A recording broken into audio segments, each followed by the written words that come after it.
नमस्कार विद्यार्थी मित्रांनो, मी वैशाली सोनवणे, GMI कन्याशाळा खडकी. इयत्ता 10वीचं आज मी तुम्हाला विज्ञान आणि तंत्रज्ञान भाग 2 यामधील 8वं प्रकरण जे आहे पेशी विज्ञान आणि जैवतंत्रज्ञान हे शिकवणार आहे. हे प्रकरण तर आता ह्या प्रकरणात अंतर्भूत असणारे जे घटक आहेत ते आहेत पेशी विज्ञान, मातृपेशी किंवा मूलपेशी, जैवतंत्रज्ञान व त्याचे व्यावहारिक उपयोग, कृषी विकासातील महत्त्वाचे टप्पे.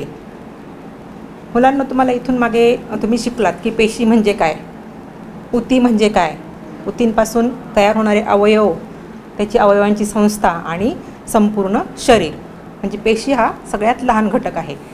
तर ह्या पेशीबद्दल तुम्ही मागच्या वर्षी त्याची रचना कशी असते किंवा त्याच्यामध्ये कुठली कुठली अंगके असतात, आणखीन त्यांचे प्रकार कोणते आहेत ह्याचा अभ्यास केलेला आहे. आणि ह्या सर्व गोष्टींचा अभ्यास ज्या शास्त्रात केला जातो त्या शास्त्राला म्हणतात पेशी विज्ञान. बघा, पेशी विज्ञान पेशींची रचना, प्रकार आणि पेशीतील अंगके, जी वेगवेगळी प्रकारची अंगके आहे पेशींमध्ये, केंद्रक असेल, तंतुकणिका वगैरे आणखीन बरेचसे अवयव आहेत ते अंगके, यांचा अभ्यास करणारे जे शास्त्र आहे ते शास्त्र म्हणजे कोणतं, पेशी विज्ञान. तर आपल्याला पेशी विज्ञानामध्ये पहिल्यांदा शिकणार आहोत आपण मातृपेशी, त्यालाच म्हणतात मूलपेशी. मूल म्हणजे मूळच्या. आता बघा, पेशी विज्ञानामुळं जे मानवी आरोग्य क्षेत्र आहे यामध्ये खूप मोठा क्रांतिकारी असा बदल घडून आलेला आहे. आता या बेंगळूर, महाराष्ट्र भारतामधले पुणे आणि बेंगळूर, तर ह्या ठिकाणी हे जे काही पेशी संशोधन संस्था आहेत आणि ह्या ज्या काही संस्था आहेत हे खूप मोलाचं संशोधन करत आहेत. आता ह्या मूलपेशी, इंग्लिशमध्ये त्याला म्हणतात स्टेम सेल्स. आता ह्या ज्या मूलपेशी आहे, बहुपेशीय सजीवांच्या शरीरामध्ये ह्या पेशी असतात. बहुपेशीय म्हणजे एकापेक्षा जास्त पेशी. तर ह्या ज्या पेशी आहेत ह्या शरीरातील इतर सर्व पेशींना जन्म देतात. एखादी जखम आपल्याला झाली असली तर ती भरून काढणे यासाठी देखील ह्या ज्या पेशी आहेत मूलपेशी याचा महत्त्वाचा वाटा असतो. आता मागच्या वर्षी तुम्ही बघा प्राण्यांच्या आणि मानवाच्या शरीरातील मूलपेशींचा अभ्यास आपल्याला ह्या वर्षी करायचा आहे. मागच्या वर्षी तुम्ही वनस्पतीतील मूलपेशींचा अभ्यास केलेला होता. तर आता ह्या ज्या काही मूलपेशी आहेत बघा, स्त्रीयुग्मक आणि पुयुग्मक यांचं मिलन झाल्यानंतर जे युग्मनस बनतं त्यापासून सजीव बनतो. आणि वाढीच्या अगदी म्हणजे सजीवाच्या वाढीच्या अगदी सुरुवातीचा जो काळ असतो तो एक पेशीचा गोळा असतो आणि त्यामध्ये जवळपास सगळ्या ज्या पेशी आहेत त्या एकसारख्या असतात. पुढे मग ह्या पेशी ज्या आहेत ह्या वेगवेगळ्या पेशींची निर्मिती करतात, ऊतींची निर्मिती करतात.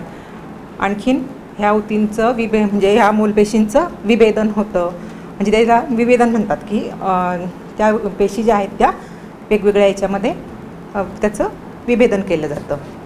आता एकदा ऊती तयार झाल्या तर ह्या पेशी काय करतात की स्वतःसारख्या इतर पेशी तयार करू शकतात. संपूर्ण शरीरामध्ये ही एकसारखी स्थिती असते. आता काही ठिकाणी ह्या ज्या पेशी आहेत म्हणजे मूलपेशी आहेत ह्या बऱ्याच काळापर्यंत राहतात.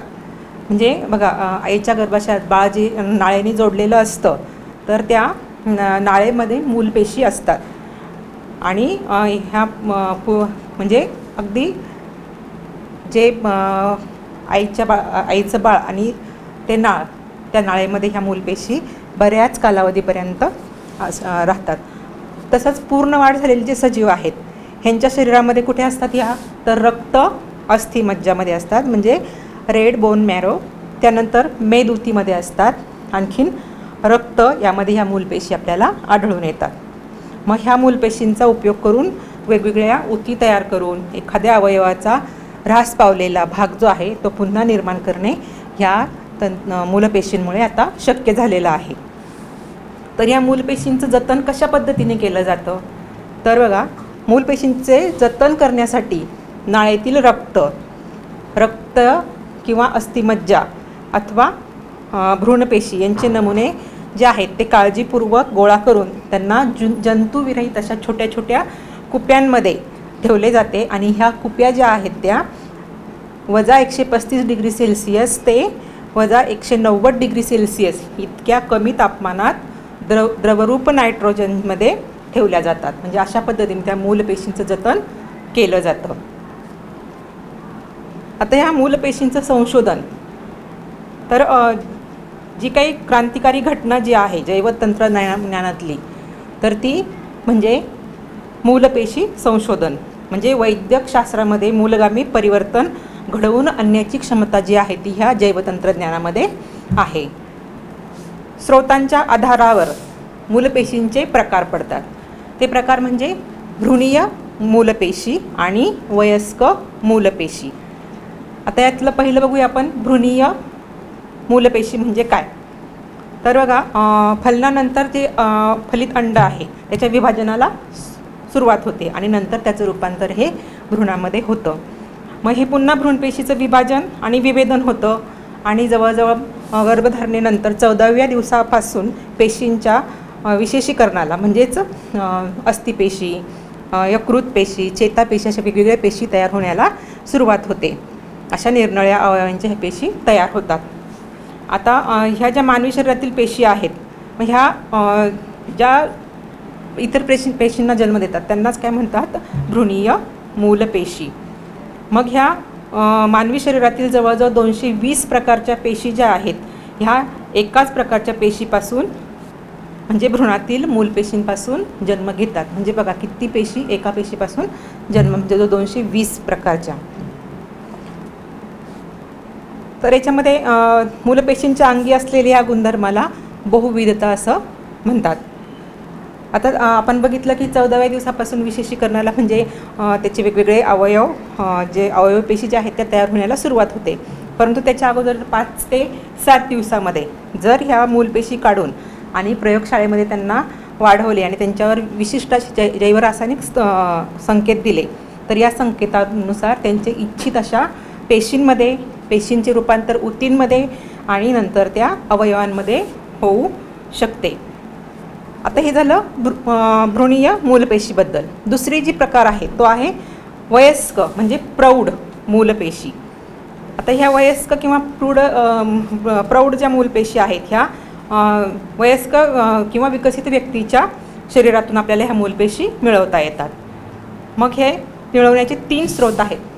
कोणकोणते, तर अस्थिमज्जा म्हणजे मानवाचे संपूर्ण वाढ झालेल्या मानवाच्या शरीरातील अस्थिमज्जा, मेदऊती आणि रक्त, म्हणजे ह्या ठिकाणावरून आपण ह्या मूलपेशी मिळवू शकतो किंवा जन्मानंतर लगेचच नाळेतील रक्त जे आहे यातूनही मूलपेशी मिळवता येतात. आता ह्या ज्या मूलपेशी आहेत आपण प्रकार बघितले भ्रूणीय आणि वयस्क. मग ह्यांचे उपयोग काय आहेत, तर बघा पहिला पुनरुज्जीवन उपचार. त्यातलं पहिलं सेल थेरपी म्हणजे बघा मधुमेह, हृदयविकाराचा झटका, अल्झायमरचा झटका, आजार, कंपवात इत्यादींमुळे जे निकामी झालेले अवयव असतात तर निकामी झालेले जे ऊती असतात ह्या ऊती बदलण्यासाठी मूलपेशींचा वापर केला जातो. म्हणजे जे ह्या आजारांमुळे डॅमेज खराब झालेल्या ऊती आहेत त्या पुन्हा त्याचा रिकव्हरी करण्यासाठी, त्या नीट करण्यासाठी ह्या पेशींचा उपयोग होतो. दुसरं आहे ॲनेमिया, ल्युकेमिया, थॅलेसेमिया ह्या रोगांमध्ये लागणाऱ्या ज्या रक्तपेशी आहे त्या रक्तपेशी बनवण्यासाठी ह्या मूलपेशींचा उपयोग केला जातो. नंतर अवयवरोपण म्हणजे बघा यकृत, किडनी यासारखे जे अवयव आहे हे निकामी झाले तर त्या मूलपेशींपासून त्यांचे अवयव बनवून त्यांचे रोपण करता येते. म्हणजे बघा ह्या मूलपेशी किती उपयोगाच्या आहेत. म्हणजे अवयव एखादा जर आपल्या शरीरातील एखादा अवयव जे आहे किडनीसारखा किंवा यकृतासारखा जर खराब झाला तर तो या पेशींच्या मदतीने ते पुन्हा अवयव बनवून त्याचं रोपण जे आहे ते व्यक्तीच्या शरीरात पुन्हा करू शकतात. आता ह्या ठिकाणी पान नंबर 90 वरती एक आकृती आहे 8.2 मूलपेशी आणि अवयव. म्हणजे मूलपेशींपासून कोणकोणते अवयव तयार झालेले आहेत, तर बघा मूलपेशीपासून चेतापेशीपासून मेंदू, त्यानंतर मूलपेशीपासून आतडी, मूलपेशीपासून यकृत, हृदय, हाड किंवा अस्थी. म्हणजे अशा पद्धतीने ह्या मूलपेशीपासून जवळ सगळेच अवयव जे आहेत ते तयार झालेले आहेत. आता अवयव प्रत्यारोपण. हे अवयव प्रत्यारोपण म्हणजे अवयव कशा पद्धतीने पुन्हा बसवता येतात. तर मानवी शरीरातील अवयव वाढते वयोमान किंवा अपघात, रोग आजार, काही असे अनेक कारणं असतात की ज्यामुळे मानवी शरीरातील जे अवयव आहेत हे निकामी होतात. मग ह्या कारणांमुळे जर निकामी झाले तर त्यांची कार्यक्षमता जरी कमी झाली तरी अशा परिस्थितीत संबंधित व्यक्ती जो आहे, ज्याचे हे अवयव खराब झालेले आहेत, त्या व्यक्तीचे जीवन हे असह्य होते. त्याला खूप वेदना होतात आणि त्याच्या जीवास धोका देखील निर्माण होतो. मग अशा परिस्थितीत जर व्यक्तीस पुन्हा एखादा अवयव जर मिळाला, त्याला हवा असलेला अवयव जर पुन्हा मिळाला तर त्याचे जीवन अगदी सुसह्य होते आणि त्याचे प्राण देखील वाचू शकतात. मग अवयव प्रत्यारोपणासाठी काय महत्त्वाचं आहे तर अवयव दाता, म्हणजे अवयव प्रत्यारोपण एखाद्याच्या शरीरात जर यकृताची गरज असेल किंवा किडनीची गरज असेल तर तो पुरवणारा अवयवदाता असणं आवश्यक आहे. मग प्रत्येक व्यक्तीला किडनीची एक जोडी असते, तुम्हाला माहितीच आहे. मग एका किडनीच्या मदतीने शरीरात उत्सर्जनाचे काम चालू शकत असल्याने दुसरी किडनी दान करता येते. तसेच शरीरातील आपली जी त्वचा आहे ही त्वचा देखील आपण दान करू शकतो. अवयव प्रत्यारोपणाच्या वेळी अनेक जे काही गरज आहे त्या म्हणजे बघा, जसं दाता कोण आहे, गरजवंत कोण आहे किंवा त्या दोघांचा रक्तगट, तर आपण त्वचा देखील दान करू शकतो. अवयव प्रत्यारोपणाच्या वेळेस जो दाता आहे म्हणजे अवयव देणार आणि जो गरजवंत आहे की ज्याला त्या अवयवांची गरज आहे असा, तर ह्यांच्यामध्ये त्यांचे रक्तगट जे आहेत ते जुळले पाहिजेत किंवा त्या जो काही दाता आहे त्याला कुठला रोग नसायला हवा, त्याची कुठली व्याधी नसायला हवी, त्याचं वय विचारात घेतलं जातं. म्हणजे अशा अनेक बाबी त्याच्यामध्ये विचारात घ्यायला लागतात. आता इतर अवयव मात्र जिवंत असताना अवयवदान करू शकत नाही. यकृत, हृदय, नेत्र यासारख्या अवयवांचे दान हे मरणोत्तर म्हणजे मरणानंतर करता येते. यातूनच मरणोत्तर देहदान आणि अवयवदान यासारख्या संकल्पना ज्या आहेत त्या पुढे आलेल्या आहेत. म्हणजे मृत्यूनंतर अंत्यसंस्कार केले जातात व्यक्तीवर, परंतु हे जर त्या व्यक्तीची जर इच्छा असेल की माझ्या मृत्यूनंतर माझ्या शरीरातील जे अवयव आहे हे गरजवंताला जर दिले तर त्याचे जीवन हे सुसह्य होऊ शकते, त्याचे प्राण वाचू शकतात, अशी जर व्यक्तीची इच्छा असेल आणि त्यांनी जर ते तसं सांगितलं तर त्याचं अवयवदान मृत्यूनंतर किंवा देहदान केलं जातं. आता ह्या विज्ञानाच्या प्रगतीमुळं असं लक्षात आलं आहे की काही विशिष्ट परिस्थितीत मृत शरीरातील बरेच अवयव मृत्यूनंतर काही कालावधीपर्यंत चांगले राहू शकतात. म्हणजे एखाद्या व्यक्तीचा मृत्यू झाला तरी बऱ्याच काळापर्यंत त्याच्या शरीरातील ठराविक ज्या अवयव आहेत ते चांगले राहू शकतात. मग अशा अवयवांचा दुसऱ्या गरजवंतास जर उपयोग केला तर त्याचं फायदा त्या व्यक्तीला होऊ शकतो आणि ह्या संकल्पनेतूनच देहदान किंवा अवयवदान अतिशय महत्त्वाचं आहे. देहदान किंवा अवयवदान ही संकल्पना जी आहे ही पुढे आलेली आहे आणि याची जागृती व्हायला पाहिजे. कारण की एखाद्या व्यक्ती मृत पावल्यानंतर त्याचं शरीर एक तर जाळलं जातं किंवा ते दफन केलं जातं. म्हणजे त्याच्या शरीरातले जे अवयव आहेत ते देखील काय होतात, खराब म्हणजे नष्टच होतात ते. मग जर त्या शरीरातील अवयवांचा जर उपयोग होत असेल दुसऱ्या व्यक्तींना, त्यांचं जीवन जर सुसह्य बनू शकत असेल तर अवयवदान किंवा देहदान करणं खूप महत्त्वाचं आहे. आणि हे जे काही विचार आहेत हे आता जोर धरू लागलेले आहेत आणि अनेक व्यक्ती याच्यासाठी पुढे यायला लागलेले आहेत मरणोत्तर देहदानासाठी. तर बघा, अंध व्यक्तींना दृष्टी प्राप्त होऊ शकते किंवा किडन्या, हृदयाच्या झडपा, त्वचा अशा अनेक जे काही आपल्या शरीरातील अवयव आहेत त्याचे दान गरजवंत व्यक्तींना होऊ शकते. आणि त्यासाठी अनेक समाजामध्ये जागृती आणि म्हणजे जनजागृती ही झाली पाहिजे. अनेक सामाजिक आणि ज्या काही सरकारी संस्था आहेत ते हे कार्य करत आहेत. आता मुलांना आपण बघूया पुढचं जैवतंत्रज्ञान, की जैवतंत्रज्ञान म्हणजे काय, त्याचे व्यावहारिक उपयोग काय काय आहेत. त्यापासून हे बघा जैविक खतं, पशुसंवर्धन, मानवी आरोग्य, हे जे काय आहे किंवा पुढचं कृषी विकासातील टप्पे याबद्दल आपण आता माहिती बघणार आहोत. तर जैवतंत्रज्ञान मानवी फायद्याच्या दृष्टीने सजीवांमध्ये कृत्रिमरित्या जनुकीय बदल आणि संकर घडवून आणून सुधारणा करण्याला जैवतंत्रज्ञान असं म्हणतात.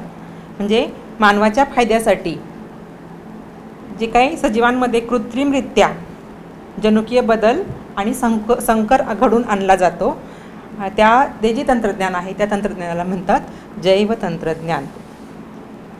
आता ह्या जैवतंत्रज्ञानामध्ये पेशीशास्त्र, सूक्ष्मजीवशास्त्र, जैवरसायनशास्त्र, रेणवीय जीवशास्त्र आणि जनुकीय अभियांत्रिकी या विज्ञानांच्या विविध शाखांचा समावेश होतो.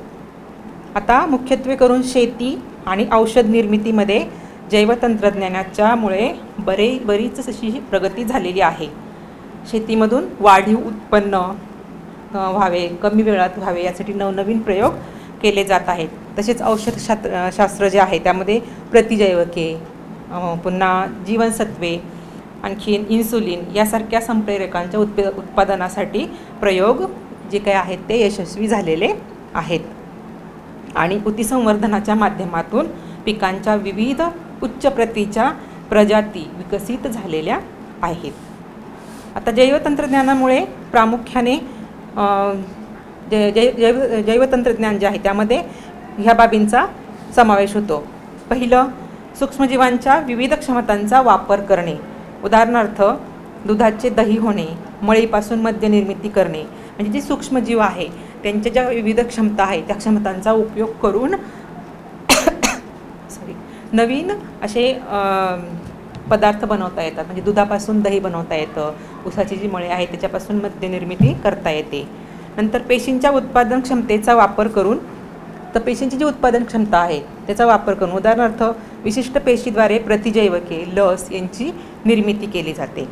त्यानंतर DNA, प्रथिने यांसारख्या जैवरेणूंचा मानवी फायद्यासाठी उपयोग केला जातो. तर तसाच जनुकीय बदल घडून आणण्यासाठी हव्या त्या गुणधर्माच्या वनस्पती, प्राणी तसेच विविध पदार्थांची निर्मिती करणे. उदाहरणार्थ जीवाणूंमध्ये जनुकीय बदल घडून आणून त्यांना मानवी वाढीची संप्रेरके निर्माण करण्यास भाग पाडणे. त्यानंतर पाचवा आहे गैरजनुकीय जैवतंत्रज्ञानामध्ये संपूर्ण पेशी किंवा ऊतींचा उपयोग केला जातो. म्हणजे जसं ऊती संवर्धन, संकरित बियाणांची निर्मिती इत्यादी. आता ह्याचे फायदे काय आहेत, म्हणजे जैवतंत्रज्ञानाचे फायदे काय काय आहेत, म्हणजे कुठल्या बाबींचा समावेश होतो ते आपण आत्ता बघितलं. आता ह्या जैवतंत्रज्ञानामुळे कोणते कोणते फायदे आपल्याला मिळतात ते बघूया. पृथ्वीवरील शेतजमिनीला क्षेत्र मर्यादा असल्यामुळे प्रति हेक्टरी जास्त उत्पादन घेणे शक्य झालेले आहे. म्हणजे पिकांचं उत्पादन जे आहे ते जास्तीत जास्त घेणं शक्य आहे. प्रतिकारक वाण तयार झाल्यामुळे रोगनियंत्रणावर होणारा खर्च कमी होत आहे. त्यानंतर लवकर फळधारणा होणाऱ्या जाती तयार झाल्यामुळे वर्षाकाठी उत्पादन घेणं शक्य होत आहे. नंतर बदलते तापमान, पाण्याचे प्रमाण, जमिनीचा कस अशा बदलत्या पर्यावरणातही तग धरून राहणाऱ्या वाणांची जी काही निर्मिती आहे ती करणं ह्या जैवतंत्रज्ञानामुळे काय झालेलं आहे, शक्य झालेलं आहे. म्हणजे मानवी जीवनाला अधिक सुसह्य करण्यासाठी हे जैवतंत्रज्ञान अतिशय उपयोगी आहे. आता हे जैवतंत्रज्ञानाचे आपण व्यावहारिक उपयोग पाहूयात. व्यावहारिक उपयोग त्यामध्ये जैविक खतं, पशुसंवर्धन, मानवी आरोग्य. त्यापैकी आपण बघूया जैवतंत्रज्ञानमध्ये पीक जैवतंत्रज्ञान. आता कृषी क्षेत्रामध्ये जैवतंत्रज्ञानाचा उपयोग कृषी उत्पादकता आणि विविधता वाढवण्यासाठी केला जातो. म्हणजे जास्तीत जास्त उत्पादन आणि वेगवेगळ्या प्रकारचे जे काही पिकं आहेत ते घेण्यासाठी याचा वापर केला जातो. त्यानंतर संकरित बियाणे, दोन वेगवेगळ्या पिकांची जनुके एकत्र करून पिकांच्या संकरित जाती ज्या आहेत त्या निर्माण केल्या जातात. फळांसाठी मोठ्या प्रमाणावर याचा उपयोग होतो. म्हणजे दोन वेगवेगळ्या प्रकारचे जे काही जनुक आहेत वेगवेगळ्या वनस्पतींमध्ये ते एकत्र करून त्यापासून नवीन जी झाडं तयार होतं आणि त्यापासून येणारी फळं जी आहेत ती अगदी वेगळी म्हणजे चांगल्या प्रतीची निर्माण होतात. त्यानंतर जनुकीयदृष्ट्या उन्नत पिके, बाहेरच्या जनुकाला एखाद्या पिकाच्या जनुकीय साच्यामध्ये टाकून मिळवण्यात आलेल्या इच्छित गुणधर्माच्या पिकांना जनुकीयदृष्ट्या उन्नत पिके असे म्हणतात. या पद्धतीने पिकांच्या जास्त उत्पादन देणाऱ्या रोगप्रतिकारक, क्षारक प्रतिकारक, तणनाशक प्रतिकारक, दुष्काळी तसेच थंडीच्या परिस्थितीतही तग धरू शकणाऱ्या पिकांच्या जाती निर्माण केल्या जातात. हे सगळं ह्या जनुकीयदृष्ट्या उन्नत पिकांमध्ये होतं. बीटी कापूस, बॅसिलस युरिनजायनेसिस या जीवाणूपासून एक विशिष्ट जनुक काढून तो कापसाच्या जनुकाला जोडला. त्यामुळे बोंडअळीला घातक असलेले विष जे आहे ते पानांमध्ये, कापसाची जी काही पानं आहेत त्या पानांमध्ये आणि बोंडांमध्ये तयार झाली. आणि जेव्हा हे बोंडअळीने कापसाची पाने खाल्ली तर ते विष तिच्या शरीरातील अन्ननलिका उद्ध्वस्त करून टाकते आणि त्यामुळे त्या अळीचा नाश होतो आणि पिकाचं रक्षण होतं. अशा पद्धतीने हा बीटी कापूस. त्यानंतर बीटी वांगे, बॅसिलस युरिनजायनेसिस या जीवाणूपासून मिळवलेले जनुक वापरून बीटी वांगे तयार केली जातात. बीटी कापसाप्रमाणेच हे देखील वांग्याचं सुधारित असं वाण आहे. नंतर आहे गोल्डन राईस. ह्या तांदळामध्ये बघा जीवनसत्व अ निर्माण करणारे जनुक टाकण्यात आलेलं आहे. 2005 निर्माण केलेल्या गोल्डन राईस 2 मध्ये साध्या तांदळापेक्षा जवळजवळ 23 पट अधिक बीटा कॅरोटीन सापडतं. म्हणजे गोल्डन राईस जो आहे तो साध्या तांदळापेक्षा जास्त चांगला आहे. त्यानंतर तणनाशक विरोधी वनस्पती. तण म्हणजे काय? गवत. मग हे गवत नाशक विरोधी वनस्पती कोणत्या आहेत? आता जेव्हा पीक घेतलं जातं त्यावेळेस मोठ्या प्रमाणात गवतही उगवतं आणि मग हे गवत जमिनीतील क्षार किंवा महत्त्वाचे जे घटक ते शोषून घेतं आणि पिकांचे त्यामुळं नुकसान होतं, पिकांना ते मिळत नाही. मग त्यामुळे हे तणनाशक करणं आवश्यक असतं. परंतु ह्या तणांमुळं काय होतं की मुख्य पिकांच्या वाढीला अडथळा निर्माण होतो आणि तणांचा नाश करण्यासाठी जर तणनाशकांचा वापर केला तर त्या मुख्य पिकांवर देखील त्याचा विपरीत असा परिणाम होतो. त्यामुळे तणनाशक विरोधी वनस्पती तयार करण्यात आल्या आहेत आणि त्यातून पडणाऱ्या रसायनांमुळं तणांचं नियंत्रण होऊ शकतं. म्हणजे अशा वनस्पती तयार केल्या आहेत की त्याच्यातून जी रसायनं बाहेर पडतात त्या रसायनामुळं हे जे गवत आहे या गवताचं म्हणजे गवत नष्ट होतं. त्यानंतर जैविक खते. रासायनिक खतांचा वापर न करता जैविक खतांचा वापर केला पाहिजे. मग त्याच्यामुळे जे काही उत्पादन होणार आहे ते सकस असणार आहे. तर त्याचा जर वापर केला तर पिकांची नायट्रोजन स्थिरीकरणाची आणि फॉस्फेट विरघळण्याची क्षमता वाढते आणि ह्याच्यामध्ये ॲझोटोबॅक्टर, नोस्टॉक, ॲनेबिना या जीवाणूंचा आणि अझोल्या या वनस्पतीचा वापर करण्यात येतो. त्यानंतर आपण बघूया पशुसंवर्धन. पशुसंवर्धन म्हणजे जे काही प्राणी आहेत त्यांचं संवर्धन कशा पद्धतीने केलं जातं. कृत्रिम रेतन आणि गर्भप्रत्यारोपण या 2 पद्धती प्रामुख्याने पशुसंवर्धनासाठी वापरल्या जातात आणि त्यामुळे विविध प्राणीज उत्पादनांचे प्रमाण व गुणवत्ता या दोन्हीमध्ये देखील वाढ होते. उदाहरणार्थ दूध, मांस, लोकर इत्यादी. तसंच मेहनतीचे काम करणारे जे काही जनावरे आहेत त्यांना ताकदवान प्रजातीही तयार करण्यामध्ये आलेल्या आहेत. पुढचं बघूया आपण मानवी आरोग्य. हेल्थ म्हणजे ह्युमन हेल्थ. आता रोगनिदान आणि रोगोपचार हा मानवी आरोग्याच्या व्यवस्थापनाच्या 2 प्रमुख बाजू आहेत. म्हणजे बघा पहिले रोगनिदान झालं पाहिजे आणि रोगनिदान झाल्यानंतर त्याचे योग्य असे रोगाचे उपचार झाले पाहिजेत. ह्या 2 अशा प्रमुख बाबी आहेत. एखाद्या आजारपणात व्यक्तीच्या जनुकाची काही भूमिका असेल तर ते जैवतंत्रज्ञानाच्या मदतीने लगेच ओळखता येते. मधुमेह, हृदयरोग यासारख्या आजाराचे निदान जैवतंत्रज्ञानाच्या मदतीने आता या रोगांची लक्षणे दिसण्यापूर्वीच करणं शक्य झालेलं आहे. म्हणजे बघा मधुमेह किंवा हृदयरोग जे आहे हे रोग होण्याच्या अगोदरच अशा पद्धतीने त्याचं निदान करून त्याच्यावरती उपचार करणे शक्य झालेले आहेत. म्हणजे ह्या तसंच आणखी ह्या जैवतंत्रज्ञानाच्या मदतीने डेंग्यू, एड्स ह्या रोगांचे जे काही निदान आहे हे अगदी काही मिनिटामध्ये होते आणि त्यामुळे उपचार करणं देखील सोपं झालेलं आहे आणि लवकरात लवकर उपचार त्याच्यावरती करता येतात. रोगांवरील उपचारासाठी विविध औषधे वापरली जातात. उदाहरणार्थ मधुमेहाच्या उपचारासाठी इन्सुलिन हे संप्रेरक वापरलं जातं. आता पूर्वी जे इन्सुलिन आहे हे घोड्याच्या शरीरामधून मिळवलं जात होतं, परंतु आता जैवतंत्रज्ञानाच्या मदतीने हेच इन्सुलिन जे आहे हे जीवाणूद्वारे देखील तयार करण्यात येत आहे. म्हणजे हे काही इन्सुलिनचा मानवी जनुक जोडला आणि अशा पद्धतीने विविध अशा लसी प्रतिजैवके तयार केली जात आहेत. लसी आणि लसीकरण. विविध रोगजंतू अथवा रोगाविरुद्ध कायमस्वरूपी अथवा कालावधीपुरती प्रतिकार क्षमता मिळवण्यासाठी दिलेले प्रतिजनयुक्त पदार्थ म्हणजे लस. लस म्हणजेच काय की विशिष्ट रोगजंतू किंवा रोगाविरुद्ध कायमस्वरूपी किंवा काही कालावधीपुरती जी काही प्रतिकार क्षमता आहे ती मिळवण्यासाठी दिलेलं प्रतिजन त्याला म्हणतात लस. आता पहिल्यांदा पारंपरिकरित्या रोगजंतूंचा वापर करून लसी तयार केल्या जायच्या. त्यासाठी रोगजंतूंना पूर्णपणे मारून किंवा अर्धमेले करून त्याचा वापर लस म्हणून केला जात असे. परंतु याच्यामध्ये एक धोका होता की संबंधित जर व्यक्तीला ती लस जर टोचली तर त्याला काही त्याची आजाराची लागण देखील होण्याची शक्यता होती. म्हणजे ते रोगजंतू जर अर्धवट हे असतील तर ते सक्रिय होतात पुन्हा आणि पुन्हा मग ज्याला टोचली गेली तो त्या व्यक्तीला त्या आजाराची लागण होऊ शकते. आणि म्हणून मग शास्त्रज्ञांनी दुसरा मार्ग शोधून काढला.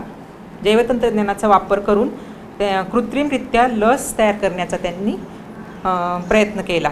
त्यासाठी रोगजंतूंचे प्रथिने प्रतिजन म्हणून काम करते आणि त्याचे जनुक मिळवून त्याच्या मदतीने प्रयोगशाळेतच ते प्रतिजन जे आहे ते तयार करून त्याचा वापर लस म्हणून केला. त्यामुळे सुरक्षित अशी लस तयार होऊ लागलेली आहे. आता आपण कोरोनाचा काळ अनुभवतोय त्याच्यामध्ये आपल्याला माहिती कोविशिल्ड, कोवॅक्सिन वगैरे लस ज्या आहेत त्या तयार केलेल्या आहेत. आता ही जी काही रोगाविरुद्धची प्रतिकारशक्ती आहे ही कार्यान्वित ठेवून व्यक्तीला रोगमुक्त ठेवतात. म्हणजे प्रतिकारशक्ती निर्माण करून तो व्यक्ती रोगमुक्त होऊ शकतो. लसीकरणामध्ये आता प्रतिकारी प्रथिनं टोचणे देखील अतिसुरक्षित मानले गेलेले आहेत.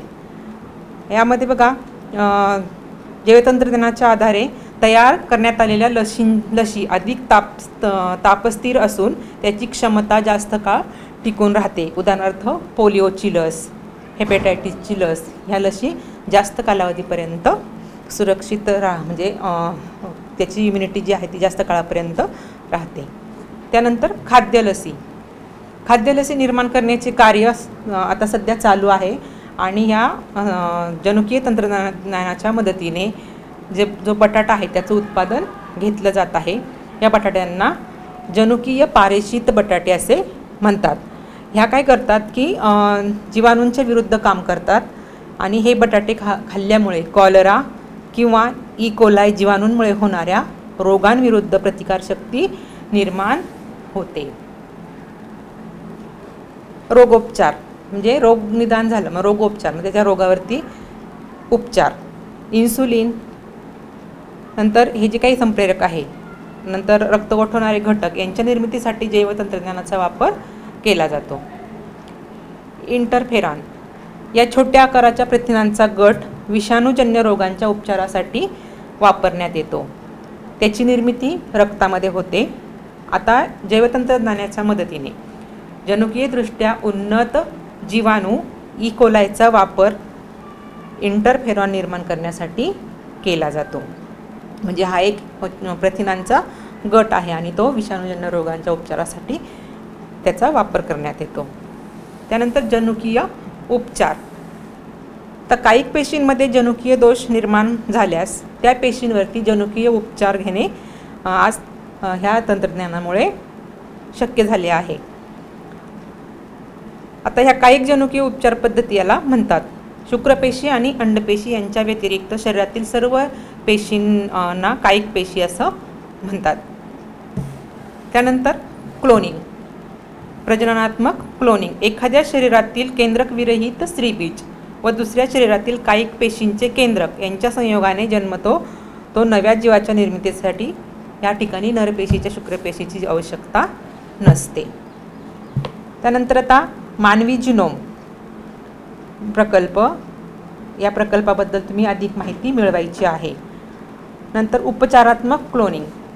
केंद्रकविरहित स्त्रीबीज आणि दुसऱ्या शरीरातील कायिक पेशी ह्याचं केंद्रक ह्यांच्या संयोगाने तयार झालेल्या ज्या पेशी आहेत त्या प्रयोगशाळेत विकसित केल्या जातात आणि त्यापासून मूलपेशीची निर्मिती करता येते आणि संबंधित व्यक्तीच्या अनेक व्याधींवरती या मूलपेशींच्या मदतीने उपचार होऊ शकतात. म्हणजे झाले हे उपचारात्मक. म्हणजे आपण रोगनिदान, रोगोपचार, त्यानंतर उपचारात्मक. आता लाखो पेशींप्रमाणेच जनुकांचे हे क्लोनिंग करून त्याच प्रकारची लाखो जनुके देखील तयार केली जातात. जनुकीय चिकित्सा या हेतूंसाठी याचा वापर होतो. त्यानंतर ह्या क्लोनिंग तंत्राने अनुवंशिक रोगांचे संक्रमण रोखणे, जे अनुवंशिक जे रोग आहेत ते रोग त्याचा फैलाव होण्यापासून वाचवणे, त्याचं संक्रमण रोखणे, वंशवृद्धी सुरू ठेवणे, विशिष्ट प्रवृत्ती उच्चतम करणे शक्य होईल. आणि अशा अनेक कारणांनी मानवी क्लोनिंगला जगभर विरोध झालेला आहे. औद्योगिक उत्पादने म्हणजे श्वेत जैव तंत्रज्ञान. त्याच्यामध्ये विविध औद्योगिक रसायने कमी खर्चाच्या प्रक्रियांद्वारे निर्माण करता येतात. उदाहरणार्थ सुधारित ईस्ट वापरून मळीपासून मद्यनिर्मिती करता येते. पर्यावरण आणि जैवतंत्रज्ञान म्हणजे पर्यावरण आणि जैवतंत्रज्ञान यांचा कसा संबंध आहे? आधुनिक जैवतंत्रज्ञान वापरून पर्यावरण विषयक बरेचसे प्रश्न सोडवता येणं शक्य झालेलं आहे. बघा, विघटनाच्या माध्यमातून टाकाऊ, सांडपाणी आणि घनकचऱ्यावर प्रक्रिया करण्यासाठी सूक्ष्म जैवतंत्रज्ञानाचा वापर आधीपासूनच केला गेलेला आहे.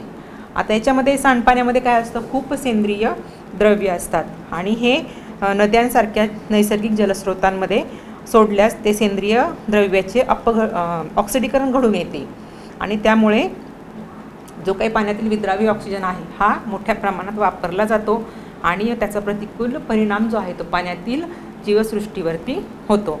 यावर उपाय म्हणून सूक्ष्मजीव तंत्रज्ञानाच्या साहाय्याने सांडपाण्यातील जे सेंद्रिय द्रव्य आहे हे आधीच काढून टाकले जातात, म्हणजेच त्याचं आधीच ऑक्सिडीकरण केलं जातं आणि नंतर ती ऑक्सिडीकरणाची प्रक्रिया करून हे सांडपाणी जलाशयामध्ये सोडलं जातं आणि त्यामुळे मग पर्यावरणाचं देखील रक्षण यामध्ये होत असतं. आता जैव उपाययोजना आणि वनस्पती आणि सूक्ष्मजीवशास्त्रांचा सारखी जे काही सजीव आहे ह्या सजीवांचा वापर करून सांडपाणी, प्रदूषित जमीन यांच्यातील विषारी रसायने आणि प्रदूषके नष्ट करणे किंवा शोषून घेणे. त्याच्यामध्ये काही उदाहरणं आहेत बघा जैव उपाययोजनेची. सुडोमोनास हे जीवाणू प्रदूषित पाणी आणि जमीन यातील हायड्रोकार्बन आणि तेलासारखी जी प्रदूषके आहेत ती वेगळी करण्यासाठी उपयोगी ठरतात. म्हणजे जे काही प्रदूषित झालेलं पाणी आहे तर हे जीवाणू जे आहे सुडोमोनास नावाचे हे काय करतात, त्याचे जे प्रदूषकं आहेत ती वेगळी करण्यासाठी मदत करतात. नंतर टेरिस व्हिटाटा ही नेचे जातीतील वनस्पती जमिनीतून आर्सेनिक धातू शोषून घेते.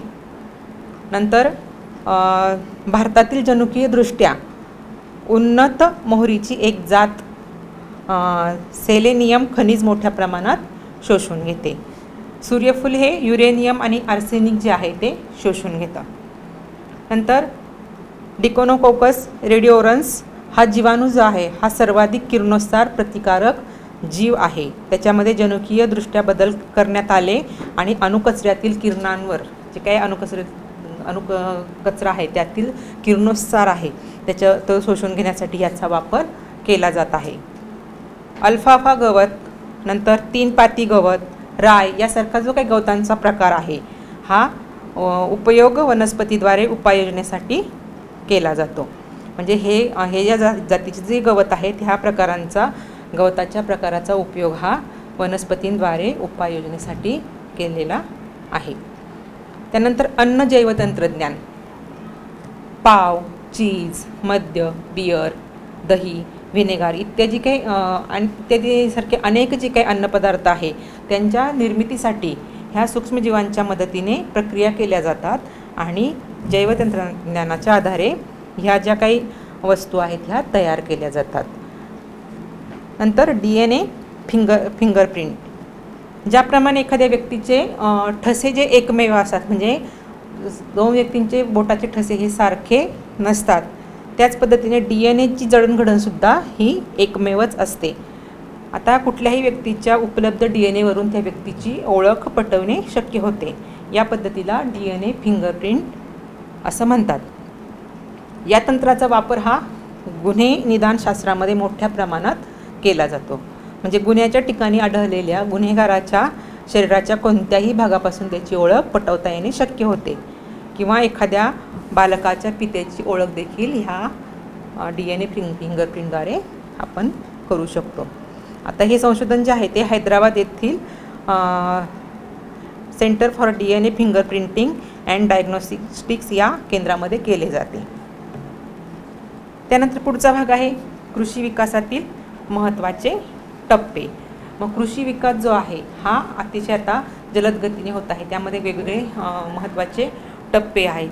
जसं हरित क्रांती आहे, श्वेत क्रांती आहे, नील क्रांती आहे. म्हणजे अशा पद्धतीने जी काही अनेक चांगल्या बाबी ह्या घडत गेलेल्या आहेत. कृषी विकासातील महत्त्वाचे टप्पे हरित क्रांती, श्वेत क्रांती, नील क्रांती, सेंद्रिय शेती असे अनेक घटक त्याच्यामध्ये येतात. आता 20व्या शतकामध्ये बघा सुरुवातीलाच लोकसंख्या वाढीचा भस्मासूर जाणवू लागला होता. म्हणजे लोकसंख्या ही अमाप वाढलेली होती आणि अपुऱ्या आणि निकृष्ट अन्नामुळे त्याचा जो काही फटका आहे तो सर्वच देशांना भोगावा लागत होता. मग याच्यामध्ये अविकसित आणि विकसनशील जे देश आहेत हे होरपळून निघाले होते. म्हणजे निकृष्ट दर्जाचं अन्न त्या ठिकाणी त्याची निर्मिती होत होती, कारण लोकसंख्या अमाप असल्यामुळे सगळ्यांना अन्न पुरवठा करणं गरजेचं होतं. मग याच्यामध्ये जास्तीत जास्त धान्य उत्पादन करण्याच्या पद्धतींना एकत्रितपणे हरित क्रांती म्हणतात. म्हणजे कमी क्षेत्रामध्ये कमी वेळामध्ये जास्तीत जास्त आणि सकस चांगल्या पद्धतीचं पीक घेणं ज्याच्यामध्ये शक्य झालं आहे ते आहे हरित क्रांती. ज्याच्यामुळे शक्य झालं ते आहे हरित क्रांती. गहू, तांदूळ यांची सुधारित जात, खते किंवा कीटकनाशकांचा सुयोग्य वापर, तसेच जलव्यवस्थापन या गोष्टींमुळे अन्नधान्याच्या उत्पादनामध्ये मोठ्या प्रमाणात वाढ झालेली आहे आणि मोठ्या जनसंख्या जी आहे ही उपासमारीपासून वाचलेली आहे. आता ह्या हरित क्रांतीमध्ये बघा डॉक्टर नॉर्मन बोरलॉग आणि हे अमेरिकेचे आहेत आणि डॉक्टर MS स्वामीनाथन हे भारताचे आहेत. ह्यांचे फार मोठ्या प्रमाणात योगदान आहे.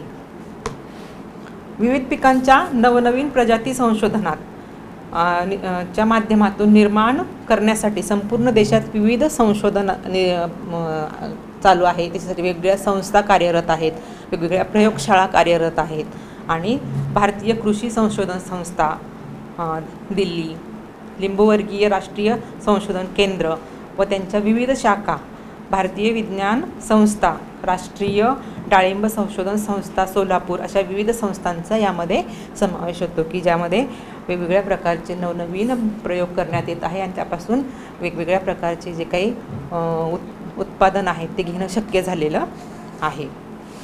हरित क्रांतीनंतर आहे श्वेत क्रांती. दूध दुभत्यांच्या बाबतीत काही भाग जो आहे भारतामधला हा अतिशय सधन आहे, पण त्यातून मिळणारं जे उत्पादन आहे हे सर्व दूर पोहोचवण्यासाठी जी काही यंत्रणा आहे ती पुरेशी पडत नव्हती. मग सहकाराच्या आणि जैवतंत्रज्ञानाच्या माध्यमातून दुग्धोत्पादन हा जोडधंदा नाही तर संपूर्ण व्यवसायच होऊ शकतो असं डॉक्टर वर्गीस कुरियन यांनी दाखवून दिलं. म्हणजे शेती करता करता जे काही दुभती जनावरं आहेत ती पाळल्यानंतर त्यातनं दुधापासून मिळणारा पैसा हा जोडधंदा, परंतु हा जोडधंदा न ठेवता तो एक प्रमुख व्यवसाय निर्माण होऊ शकतो हे कुणी दाखवून दिलं तर डॉक्टर वर्गीस कुरियन यांनी ते म्हणजे दाखवलं की हा मुख्य व्यवसाय देखील होऊ शकतो. गुजरात राज्यातील आनंद येथील सहकारी दुग्धोत्पादनाची चळवळ त्यांनी एका उंचीवर नेली. दुधाच्या उत्पादनात स्वयंपूर्णता मिळवताना त्याची गुणवत्ता, नियंत्रण, दुग्धजन्य पदार्थांचे उत्पादन, त्यांचे जतन यावर जैवतंत्रज्ञानाचा पुरेपूर वापर करून नवनवीन प्रयोग केले गेले आणि जगभरातील लोक आपल्याकडील जे काही देशी वाण आहेत हे त्यांच्यापर्यंत पोहोचण्याचं देखील आता सुरू आहे. पुढचं आहे नीलक्रांती. नीलक्रांती म्हणजे काय की पाण्याचा वापर करून उपयोगी जीवांची निर्मिती करणे. आता पाण्याचा वापर म्हणजे पाण्यामध्ये असणारे जे काही जलचर आहेत, मासे, कोळंबी यासारखे जे काही आहेत जलचर प्राणी त्यांचा उपयोग निर्मिती करण्यासाठी पूर्व आशियाई देशामध्ये शेततळे आणि त्यात वाढणारे मासे हे पुष्कळ प्रमाणात आढळतात. तसंच मासे, कोळंबी इत्यादीपर्यंत न थांबता इतर प्राणी आणि वनस्पती यांचा देखील विचार होतो आहे. म्हणजे आता सध्या त्याचा फक्त मासे, कोळंबी एवढेच नाही तर आणखीन जे काही उपयोगी जलचर आहेत, प्राणी असतील, वनस्पती असतील, त्यांचा देखील आता विचार सुरू आहे. सरकारने नीलक्रांती मिशन 2016 या कार्यक्रमाद्वारे मत्स्य व्यवसाय जो आहे त्याला अधिकाधिक प्रोत्साहन दिलेलं आहे आणि त्याचा म्हणजे उत्पादन वाढण्यासाठी त्यांना वेगवेगळे त्यांचे प्रकल्प सुरू आहेत. यासाठी 50% पासून तर 100% सरकारी अनुदान देखील उपलब्ध होत आहे आणि त्याद्वारे ह्या जे काही जलचर आहे यांची संख्या वाढवण्याचा प्रयत्न होत आहे. समुद्राच्या खाऱ्या पाण्यात अथवा शेतातील तलावाच्या गोड्या पाण्यात फार मोठ्या प्रमाणात मत्स्यशेती करणे शक्य होते. रोहू, कटला यासारखे गोड्या पाण्यात राहणारे मासे अथवा कोळंबी, शेवंडे यासारखी खाऱ्या पाण्यातील उत्पादने आता मोठ्या प्रमाणावरती घेतली जाऊ लागलेली आहेत. म्हणजे अशा प्रकारे नीलक्रांती ही मोठ्या प्रमाणात आता झालेली आहे. जशी हरित क्रांती झाली, श्वेत क्रांती झाली, तशी आता नीलक्रांती देखील मोठ्या प्रमाणात झालेली आहे आणि हे सगळं जैवतंत्रज्ञानामुळे शक्य झालेलं आहे. त्यानंतर आहे खते, फर्टिलायझर्स. शेती व्यवसायात मुख्यतः 2 खतं वापरली जातात. एक सेंद्रिय आणि दुसरं रासायनिक. मग ही रासायनिक खतं जी आहेत ही जमिनीसाठी तसेच वनस्पतींसाठी जास्त जर वापरली तर ती हानिकारक असतात आणि सेंद्रिय खतं जी आहेत ही चांगल्या पद्धतीने जर सेंद्रिय खतं जर वापरली तर चांगल्या पद्धतीचं पीक हे येऊ शकतं. सकस असं पौष्टिक असं पीक त्यातून घेतलं जातं आणि ह्या सेंद्रिय खताच्या वापर जर केला तर जो काही जमिनीत पाणी धरून ठेवण्याची क्षमता जी आहे ती जास्त प्रमाणात वाढते.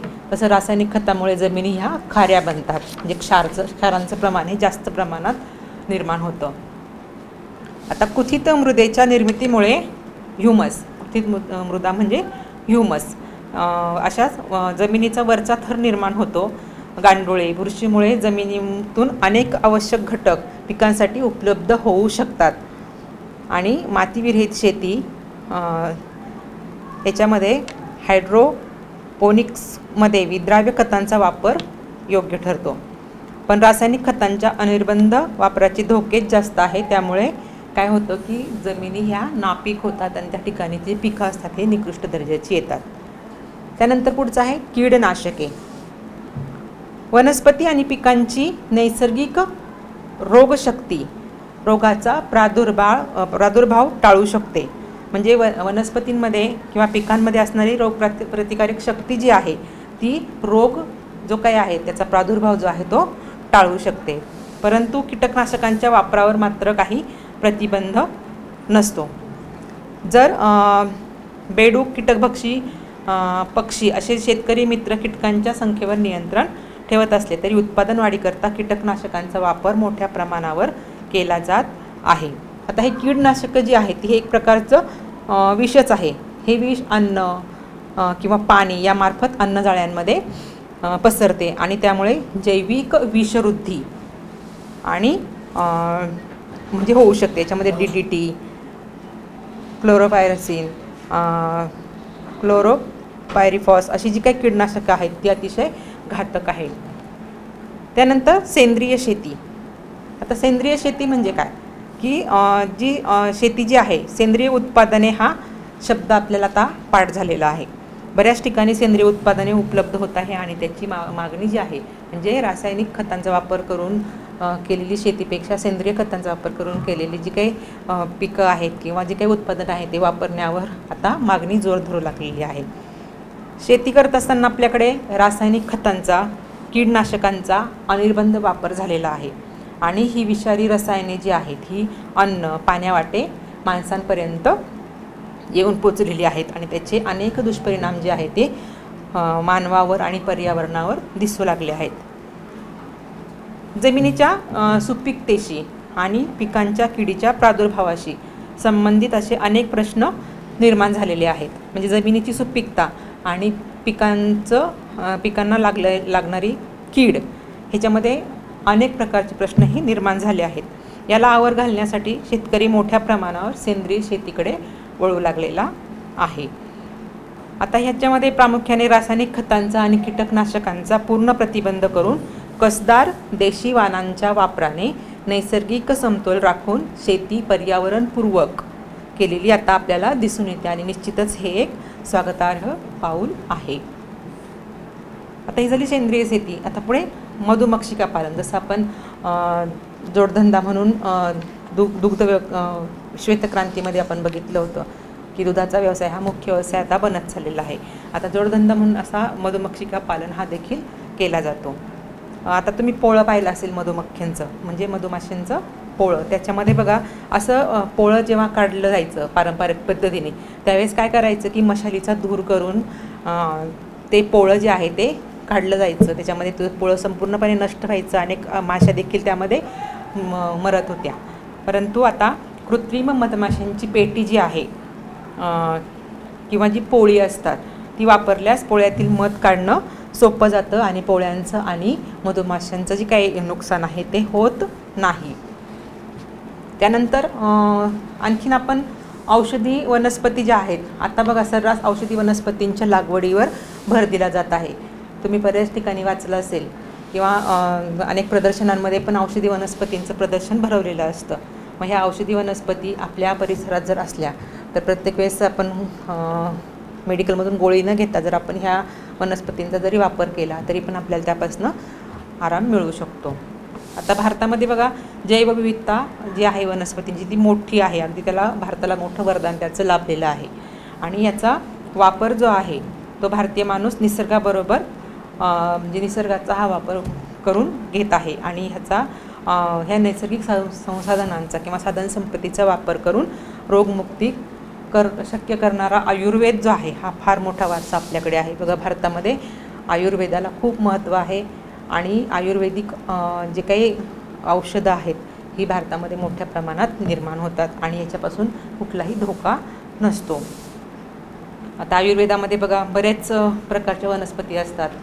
अडुळसा, कडुनिंब, आणखीन वेगवेगळ्या तुळशी वगैरे ह्या अशा अनेक झाडं आपण सांगू शकतो की औषधी वनस्पती आहेत आणि यांचा वापर करून आपण आपल्या जे काही रोग आहेत किंवा व्याधी आहे यावरती उपचार करू शकतो. आता काही ज्या औषधी वनस्पती आहे ह्या पूर्वी जंगलामधून गोळा केल्या जायच्या, परंतु आता काय झालं आहे की जंगलं नष्ट पावत चाललेली आहे. त्या जंगलांचं प्रमाण घटत चाललेलं आहे आणि त्यामुळं साहजिकच ह्या वनस्पती देखील कमी होत चाललेल्या आहेत. मग ह्या अशा महत्त्वाच्या ज्या काही औषधी वनस्पती आहेत दुर्मिळ होत चाललेल्या आहेत.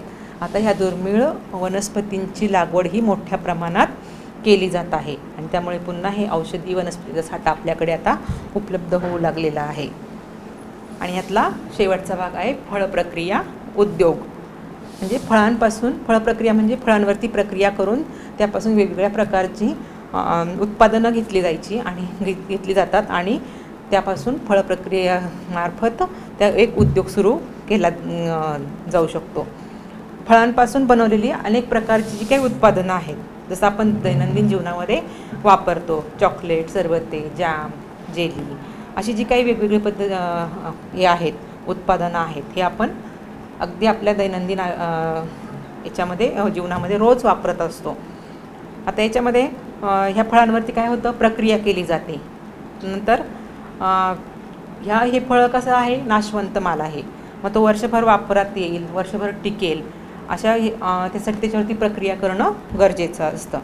मग त्यासाठी खारवणे, साखर घालणे, आटवणे, हवा बंद करणे असे विविध प्रकारचे फळं टिकून ठेवण्यासाठीचे प्रक्रिया केल्या जातात आणि त्यातून आपल्याला वेगवेगळ्या पद्धतीचे जे काही उत्पादनं आहेत हे आपण वर्षभर वापरू शकतो. अशा पद्धतीने आपण फळप्रक्रिया उद्योग याबद्दल माहिती बघितली. आता या संपूर्ण प्रकरणामध्ये जैवतंत्रज्ञान आपल्या किती महत्त्वाचं आहे, आपल्या म्हणजे किती महत्त्वाचा उपयोग आपण त्याचा होऊ शकतो आपल्या आयुष्यात हे तुमच्या लक्षात आलं असेल. त्या पद्धतीने मूलपेशी त्यांचा उपयोग किती महत्त्वाचा आहे, परत अवयवदान त्यामुळे काय काय होऊ शकतं, किती जीवन सुसह्य करू शकतो, ह्या सगळ्या गोष्टी तुमच्या ह्या प्रकरणामधून लक्षात आल्या असतील.